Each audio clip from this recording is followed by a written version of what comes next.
Ang lulutuin ko ngayon ay ginisang toge. Ito sangkap syempre toge, isang kamote, carrot, repolyo, 2 tokwas. Saka syempre oyster sauce, saka paminta, at bawang at sibuyas. Hindi ako nagsasahog pag toge. Kasi okay naman kahit tokwa lang ang sahog. Pero kung meron kayong budget, lagyan nyo hipon at baboy. Liempo syempre ang pinakamasarap. Sa mga gulay. Nagayat ko na yung mga sangkap. Ito yung mga gulay.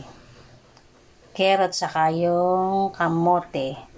Tapos ito ako ay pipirito to. Tapos nilagyan ko yan ng asin at paminta. Pirituhin ko na.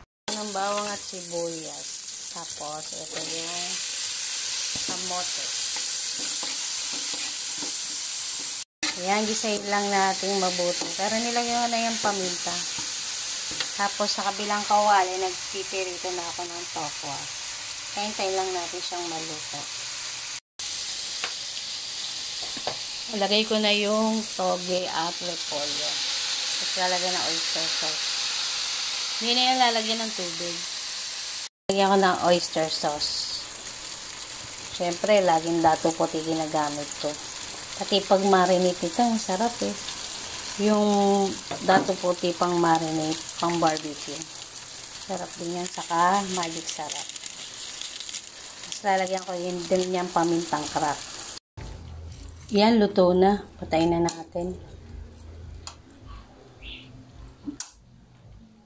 Pirito rin ako ng maliliit na gigi. Kasi gusto ko maliliit. Yan, para sa gulay na toge.